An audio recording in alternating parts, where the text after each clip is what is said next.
The top stories tonight in Y News.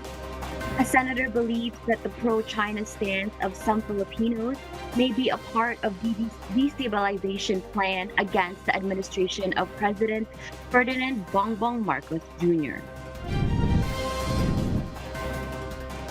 The legal counsel representing some victims of the war on drugs during the administration of former President Rodrigo Duterte opts not to confirm whether the International Criminal Court or ICC has already arrived in the country to conduct their investigation. President Ferdinand Marcos Jr. shares the intent of his administration to develop a new strategy in responding to China's aggression in the West Philippine Sea.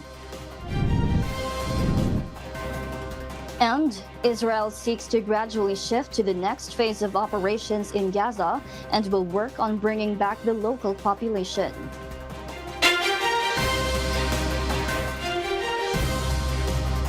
Good evening, Philippines and the world.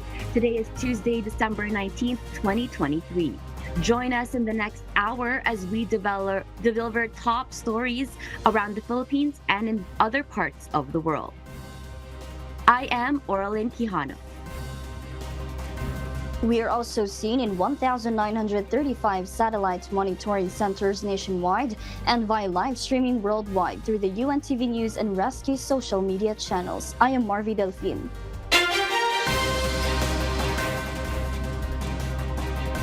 First in the news.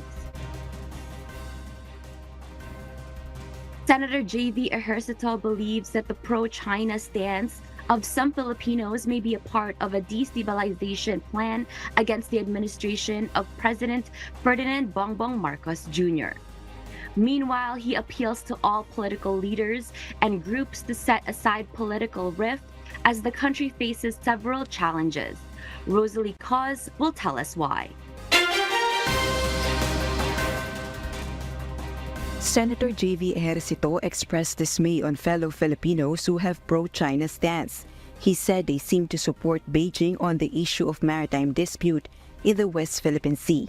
He believes this may be used as destabilization efforts against the administration of President Ferdinand Bongbong Marcos Jr.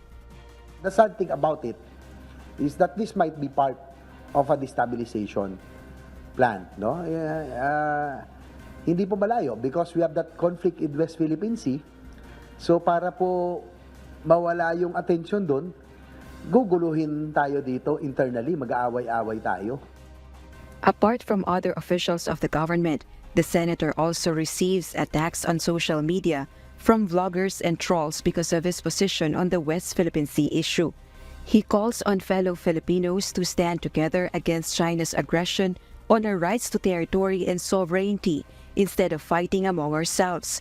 Meanwhile, he also stated that the country will find it difficult to attract investors if political instability is already present. Additionally, amidst the multiple issues we are facing, politics should be set aside, especially now amid the significant challenge of China's aggression in the West Philippine Sea. I'm calling for a ceasefire muna on hostilities on the different political groups and let us work together, no? Kasi ang dami talagang problema. It will be difficult for us to be able to surpass all of these challenges kung ganito kaaga pa lang nagbabakbaka na tayo. He mentioned that the political strife could also be related to the 2028 elections. So it's too early. Again, ang hirap talagang magtrabaho pag pumapasok yung political bickerings. Rosalie Cause, UNTV News and Rescue. We serve the people, we give glory to God.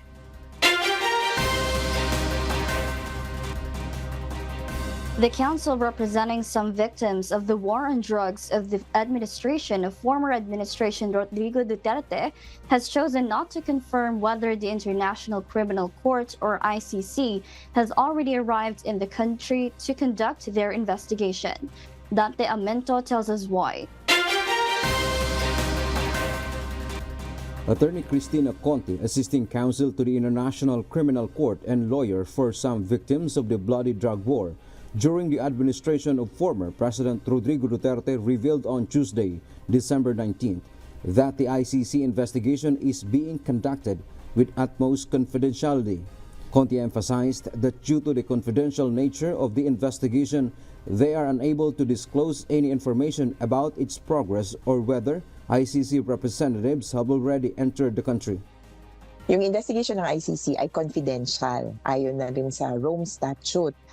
At dahil ang ICC ay mas ayaw kasi nilang i-confirm o kaya i-deny ang daloy ng kanilang investigasyon o kung nasaan mismo yung investigador nila, hindi rin namin magagawa para sa ICC.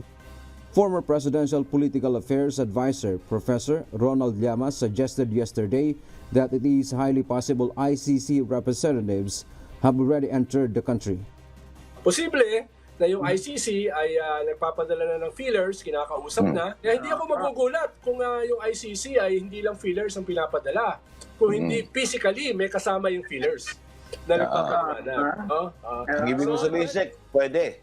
Pwede na may nakikipag-usap na talaga. Posible yun, no? Posible. Dahil sabi ng gobyerno, pag-aaralan nila.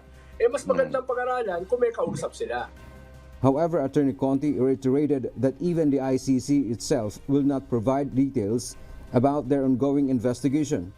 Actually, it's in the rules that the government is obliged to keep the request of the ICC, of the Office of the Prosecutor in particular, to be confidential. Kasi investigation pa lang. In the same way, the victims are sort of obliged as well. Justice Secretary Crispin Rimulya, when asked, stated that he has no knowledge of the possible entry of the ICC. It is expected that the ICC, as a courtesy to the Philippine government, will allegedly contact the Department of Justice or DOJ regarding their activities. Attorney Conti assured the public that the ICC probe is ongoing. This comes after the ICC prosecutors granted permission to conduct an investigation into the situation in the Philippines. Notably, there is a growing push from Congress for the government to cooperate with the ICC. Alam ko na mukhang dinidikit ito sa politika, pero sa bahagi ng mga biktima, ang posisyon naman namin ay ang panawagan para sa katarungan, it will last. It will be, kumbaga, it will continue even through different administrations. Dante Amento, UNTV, News and Rescue. We serve the people. We give glory to God.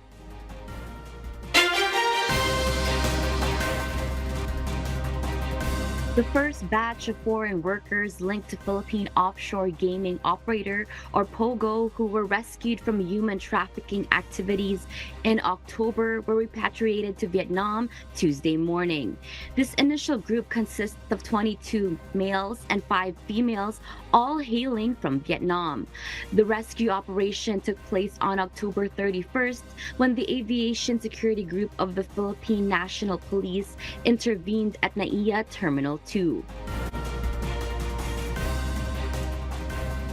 Ibig sabihin, kaya natin sila pinauwi kasi napatunayan na sila mga biktima ng human trafficking.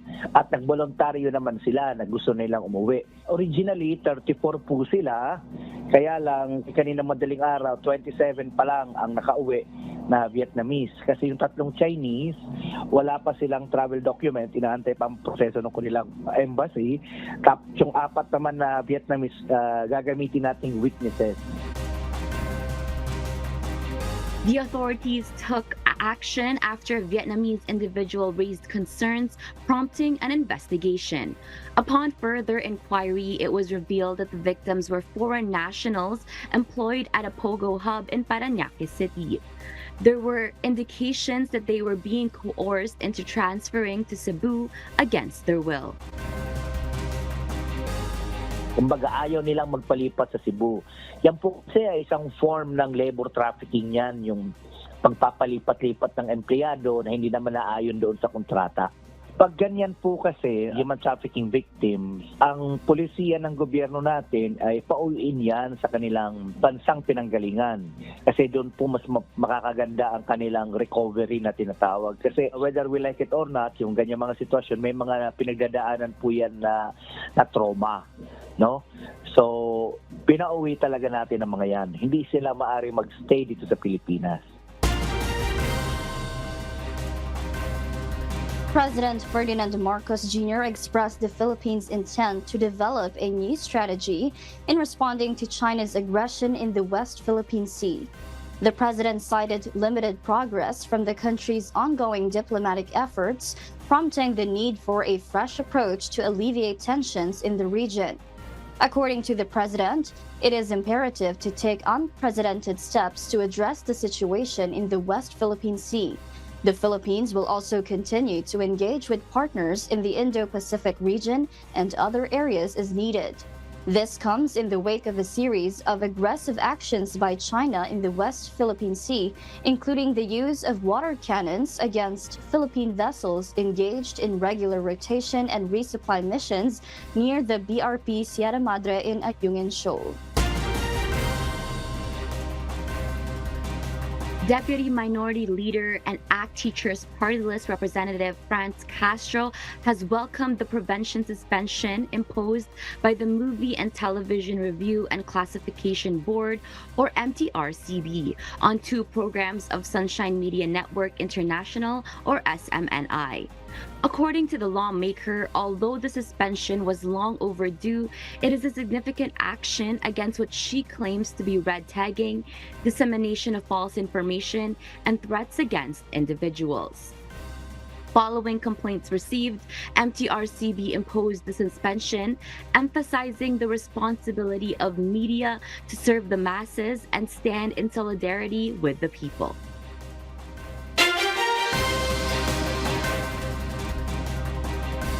And for the news abroad, South Korea, the United States and Japan have announced their collaboration to share real-time data on North Korean missile launches. This move comes in response to two consecutive launches by North Korea deemed in violation of United Nations Security Council resolutions. This year has seen a record-breaking number of weapon tests by North Korea, sparking condemnation from numerous countries. In light of these developments, South Korea, the United States and Japan have initiated a system to exchange real-time data on North Korean missile launches, aiming to strengthen security cooperation against North Korea's nuclear weapons. The announcement follows the third test launch of the Hwasong-18 intercontinental ballistic missile ICBM, touted as the largest weapon in North Korea's arsenal. The United States strongly condemns the DPRK's December 17th and 18th ballistic missile launches, including the launch of an intercontinental ballistic missile. These launches are in violation of multiple United Nations Security Council resolutions. They pose a threat to the DPRK's neighbors and undermine regional security. We urge all countries to condemn these violations and to fully implement relevant UN Security Council resolutions, which are in place to impede the DPRK's unlawful WMD and ballistic missile programs. The proximity of North Korea to the United States, approximately 10,000 kilometers, raises concerns. According to the Japan Defense Ministry, the latest ICBM launched has the capability to reach distances exceeding 15,000 kilometers, potentially reaching the United States. This situation prompted a call to action from Matthew Miller, the spokesperson for the U.S. Department of State, urging all nations to condemn North Korea for these missile launches. Following the recent visit of the U.S. Defense Secretary, Israel will now gradually shift to the next phase of operations in Gaza and will work on bringing back the local population. Annie Mancilia will give us the details live. Yes, Annie, good evening. Good evening, Joanna. Lower the fight intensity and reduce civilian casualties. These are the main topics of the talks between Israel Defense Minister Yoav Gallant and United States Defense Secretary Lloyd Austin in the latter's recent visit to Israel. According to Defense Minister Gallant, in the joint press conference on Monday, December 18, Israel will start shifting to the next phase of operations in Gaza as they work on bringing back the local population. Directed on destroying Hamas, which governs Gaza, over 19,000 civilians were harmed as a result of Israel's massive bombing and ground war. Due to this, several countries' urges for a ceasefire while the United States provided support for Israel and previously resisted the ceasefire. According to U.S. President Joe Biden last week, Israel is risking losing international support because of indiscriminate bombing. Meanwhile, no further details or timelines for this transition has been provided. Back to you, Joanna. Thank you, Annie. On Monday, December 18, the United States Justice Department and Department of Homeland Security confirmed that there is no evidence that foreign governments compromised the 2022 midterm vote. In the 2022 American midterm election, the Republicans won a narrow majority in the House of Representatives. Meanwhile, the Democratic Party defended their narrow Senate majority. According to the government report, hackers linked to Russia and China targeted some election systems during the 2022 elections. Specifically, pro-Russian activist hackers claim to have temporarily restricted access to the website of a state election office.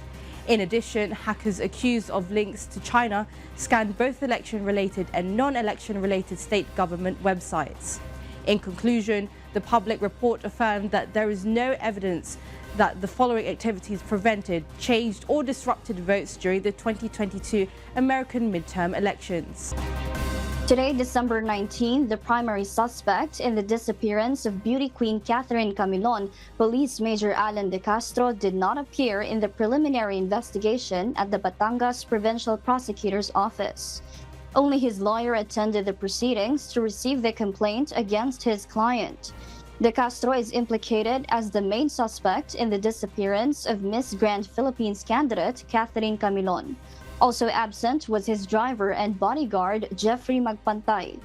During the hearing, only De Castro's lawyer faced the preliminary investigation to accept the complaint against his client. Wala pa kaming copy ng complaint. So, ngayon pa lang. So, by procedure, we don't know what to answer yet. So, wala pa siya kasi sa akin. When we read the complaint, hopefully may masasabi siya.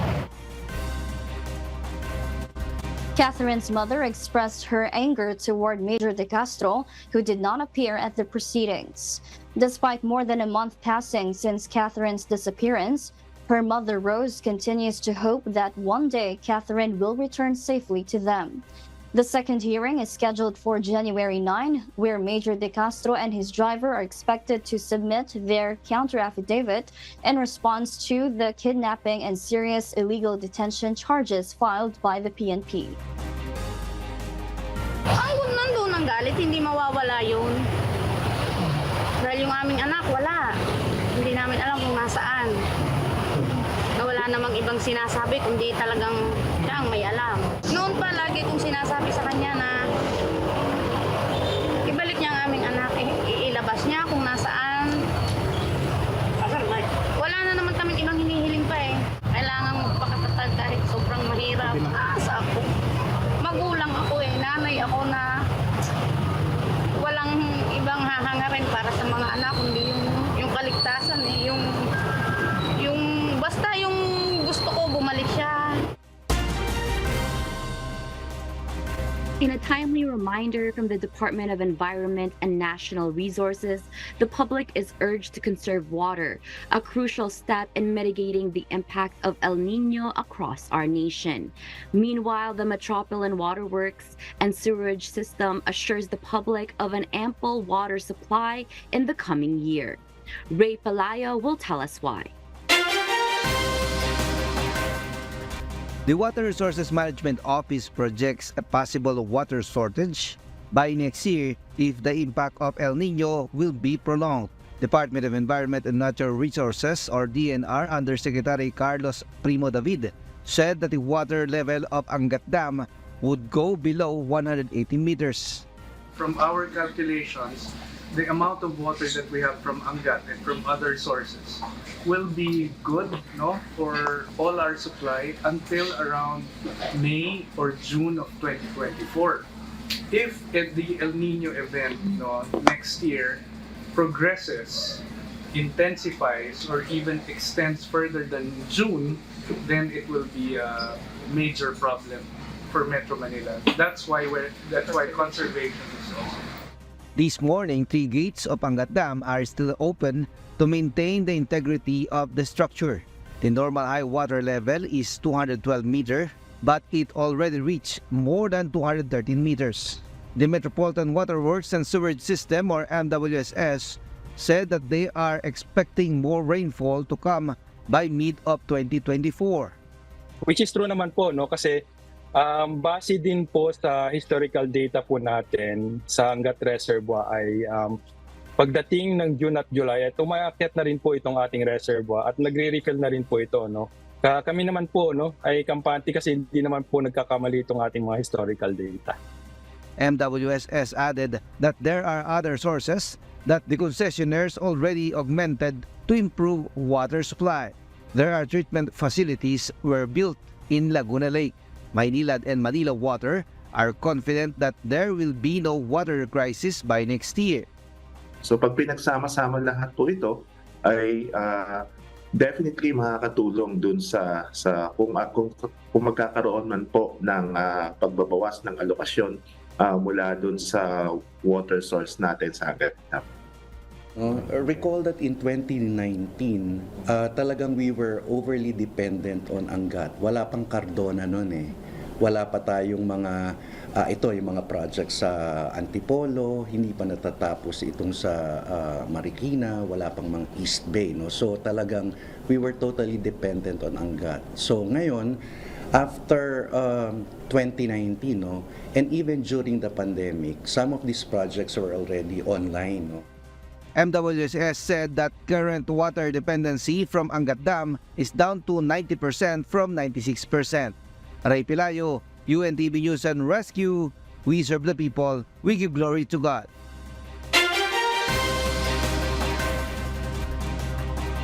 The association representing those in the fireworks industry is making a plea urging the government to reconsider its plans for a total ban on fireworks. They're also calling for a thorough investigation by authorities into the explosion of a van carrying fireworks in Marikina this past week. The group firmly believes that the said fireworks did not come from licensed manufacturers and dealers. Kat Dumaraos will tell us why. Manufacturers of fireworks are appealing to the government, requesting a reconsideration of the Department of the Interior and local government's proposal to implement a total nationwide firecracker ban. According to Leia Alapide, president of the Philippine Pyrotechnics Manufacturers and Dealers Association Incorporated, thousands of workers stand to lose their jobs and income, especially those involved in manufacturing and selling fireworks, if such a ban is enforced. Wag po tayong iba. Dahil po kami na mga naglilisensya po ay nag-a-undergo naman po ng lahat ng requirement ng batas at ng gobyerno para lang po magkahanap buhay. Paano po yung mga workers, paano po yung mga ibang hanap buhay na nakalink din po sa amin. Paano po yung pagkakakitaan kung basta na lang po nating ibaban. Alapide emphasizes that blame should not be hastily placed on their industry for the recent explosion of a van carrying fireworks in Marikina this past week, an incident that claimed 2 lives and affected nearby vehicles, including a bus and a truck. She firmly believes that the exploded fireworks did not come from licensed dealers and manufacturers, but were instead the work of illegal producers. Meron tayong mga illegal products na naandyan pa po sa online. Bakit po may mga malalaking triangulo na naandyan po binebenta sa online? So ibig sabihin, may mga gumagawa po na walang lisensya niyan. Kasi yung mga lisensyado po hindi naman po gagawa ng mga bawal po na yan. Meanwhile, some dealers assert that the explosion was due to a lack of caution, urging authorities to thoroughly investigate the matter. Kulang lang sa pag-iingat yung mga yon. Pinaalalahanan kami ng mga kinauukulan. Yung mga tamang pagbiyahe ng paputok, yung tamang warehousing sa mga bodega namin, maski yung sa tindahan. Talagang kailangan talaga maging maingat. In response to the incident, several dealers argue that it would be unfair to ban fireworks, especially since many of them rely on borrowed capital to stock their merchandise. Sana naman po wag naman po. Siyempre, hindi naman po lahat nasa, kumbaga nandun na kami sa peak. Siyempre, nakautang na. Kumbaga nandito na kami sa peak nung ng bentahan Parang naman po sa amin. Mahirap din sa part namin po yung ganun. Meanwhile, the repercussions of the Marikina explosion are also felt by sellers in Bocaue, Bulacan. Kat Maraos, UNTV News and Rescue. We serve the people, we give glory to God.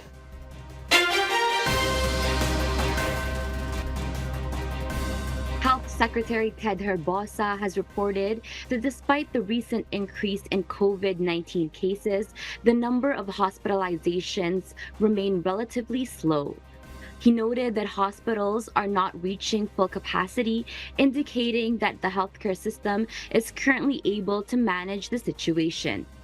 However, the Department of Health continues to remind the public to remain cautious in the face of COVID-19 and other respiratory illnesses. Secretary Herbosa emphasized the importance of wearing masks in crowded places, taking vitamins, consuming nutritious food, and getting vaccinated. While the current hospitalization numbers offer some reassurance, the public is urged to stay vigilant and adhere to health protocols to prevent further spread of the virus.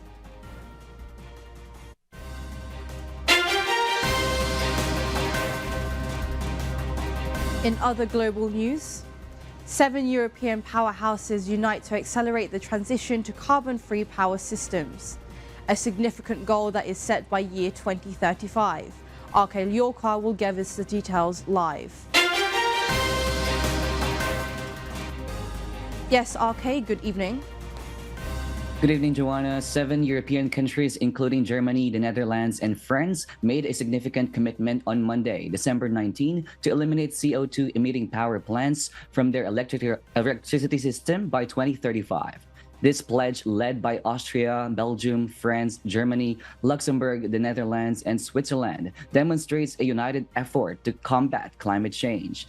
Collectively, these 7 nations account for nearly half of European Union's power production, with Germany and France as the largest power producers in Europe, playing a crucial role in achieving this ambitious target. The interconnected electricity systems of these countries provide opportunities for offshore potential and storage capabilities. The Netherlands caretaker energy minister Rob Jetten, on the other hand, highlighted the advantages of collaboration, stating that countries can benefit from each other's strengths in different areas. While the EU already obtained 41% of its electricity from renewable sources in 2022, there are significant variations in the CO2 intensity of power generation among member countries. This commitment by the 7 European countries aligns with the broader EU objective of carbon neutrality and underscores the urgency of addressing climate change in building a sustainable future. Back to you, Joanna. Thank you, RK. The state of Texas has enacted a new immigration law that grants law enforcement the authority to arrest and detain illegal border crossers from Mexico for an extended period. Starting March 2024, under the newly signed law by Texas Governor Greg Abbott, state law enforcers will have the power to apprehend and potentially imprison individuals for 180 days to up to 20 years, as well as deport them back to Mexico. This legislation, known as State Bill 4 or SB 4, is part of a series of measures signed by Governor Abbott, which includes allocating $1.5 billion for border wall construction and imposing stricter penalties against human smuggling. Governor Abbott and Republicans in Texas blamed U.S. President Joe Biden for what they perceive as a failure to address the record number of illegal immigrants crossing from Mexico into the U.S. I will sign 3 laws today to better protect Texas and America from Biden's border neglect. Joe Biden's deliberate inaction has decimated America. The Biden administration has reportedly conducted over 5.8 million migrant arrests in Texas and New Mexico. In response, Republicans in the U.S. Congress are pushing for more stringent border security provisions. They have linked the approval of a foreign aid package for military funding to Ukraine and Israel to the implementation of stricter immigration laws. This has led to a delay in providing aid to war-stricken countries, and senators are currently seeking a compromise. A volcano in Iceland has erupted following weeks of intense earthquake activity. Paul Gachalian will give us the details. The volcanic eruption has begun on Reykjanes Peninsula near the fishing town of Grindavik, southwest of the capital Reykjavik, with the Iceland volcano spewing lava and smoke across a wide area on Monday, December 18. According to the Met Office, the magma is moving southwest and may continue heading towards Grindavik. The crack on the Earth's surface is growing rapidly at around 3.5 kilometers long, with 100 to 200 cubic meters of lava emerging per second. The police and civil defense have raised their alert level and warned the public not to approach the area. The Reykjanes Peninsula is a volcanic and seismic hotspot and has seen several eruptions in unpopulated areas in recent years. The latest outbreak, however, could pose a significant risk to residents of nearby areas, according to authorities. Last month, nearly 4,000 Grindavik residents were evacuated by authorities, and the nearby Blue Lagoon geothermal spa was closed in fear of an eruption. Paul Gachalian, UNTV News and Rescue. We serve the people. We give glory to God.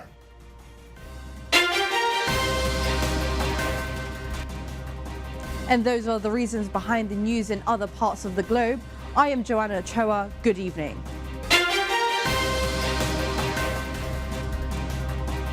The Department of Health has issued a reminder to the public to prioritize healthy eating habits this holiday season to prevent the onset of non-communicable diseases.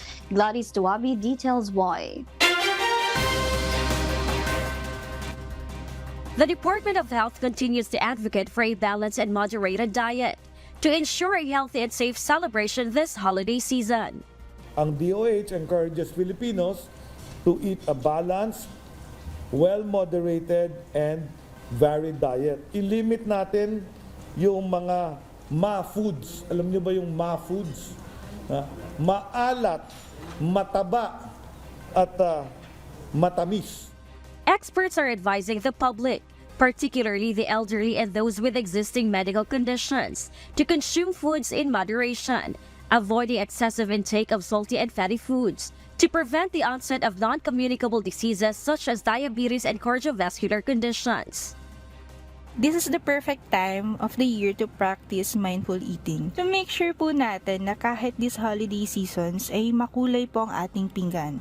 Meaning, huwag natin kalimutan ang fruits and vegetables sa ating handaan. Adding fiber-rich foods to your plate will help you digest and wash all the toxins in your body. And don't forget to add protein-rich food and energy-giving foods. The department emphasizes the importance of staying hydrated and engaging in at least 30 minutes of exercise per day to promote overall well-being. Health Secretary Ted Herbosa has an additional reminder for everyone taking food home during this season. It's the handling of the food. So pag yan nahawakan, di ba, if you know, we have serving spoons. Pero pag nahawakan yan, the chances of it being contaminated by bacteria becomes higher. So even if you reheat it, mataas yung bacterial content, magkaka-food poisoning ka. If you handle the food and you keep it and stored talaga in the freezer, your chances are lower. He stresses the significance of being aware of the proper shelf life of each food item to prevent contamination and the risk of food poisoning. Gladys Tuwabi, UNTV News and Rescue. We serve the people, we give glory to God.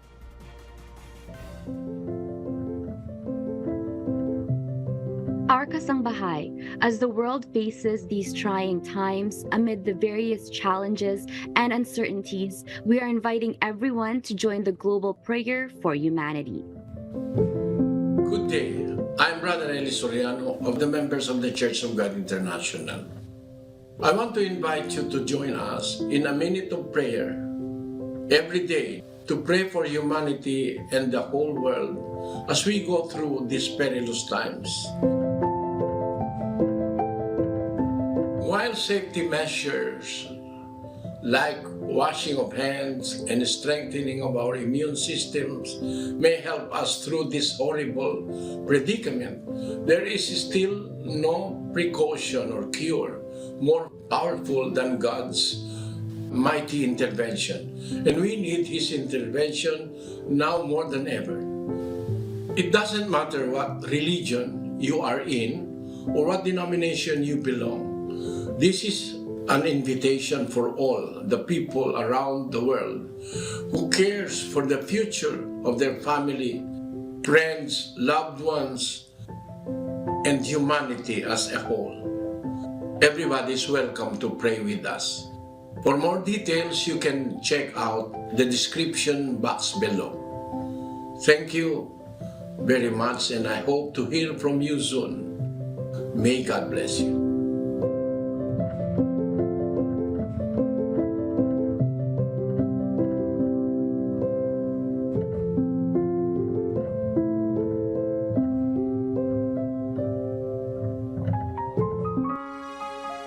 And before we close, we will leave you with the word giving glory to God. From the book of Proverbs, chapter 17, verse 17, it says, "A friend loveth at all times, and a brother is born for adversity."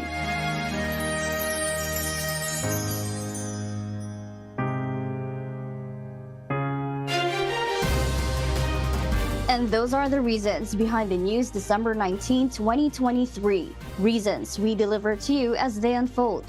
I am Marvi Delfin, live from Australia. Because we need to know, we will always ask why. I am Orlin Quijano. We serve the people, we give glory to God.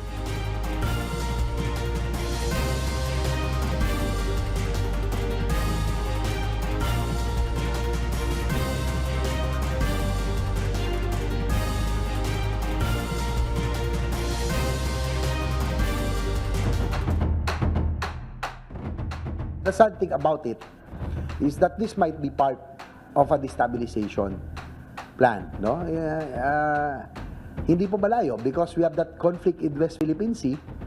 So para po mawala yung attention doon, guguluhin tayo dito internally, mag-aaway-away tayo. Yung investigation ng ICC ay confidential, ayon na rin sa Rome Statute. At dahil ang ICC ay mas ayaw kasi nilang i-confirm o kaya i-deny ang daloy ng kanilang investigasyon o kung nasaan mismo yung investigador nila, hindi rin namin magagawa para sa ICC. Posible na yung ICC ay nagpapadala na ng feelers, kinakausap na. Kaya hindi ako magugulat kung yung ICC ay hindi lang feelers ang pinapadala. Kung hindi physically may kasama yung feelers na nagpapadala. Ang ibig mo sabihin, Sek, pwede. Pwede na may nakikipag-usap na talaga. Posible yun, posible. Dahil sabi ng gobyerno, pag-aaralan nila. Mas magandang pag-aaralan kung may kausap sila. The United States strongly condemns the DPRK's December 17th and 18th ballistic missile launches, including the launch of an intercontinental ballistic missile. These launches are in violation of multiple United Nations Security Council resolutions. They pose a threat to the DPRK's neighbors and undermine regional security. We urge all countries to condemn these violations and to fully implement relevant UN Security Council resolutions which are in place to impede the DPRK's unlawful WMD and ballistic missile programs. I will sign 3 laws today to better protect Texas and America from Biden's border neglect. Joe Biden's deliberate inaction has decimated America.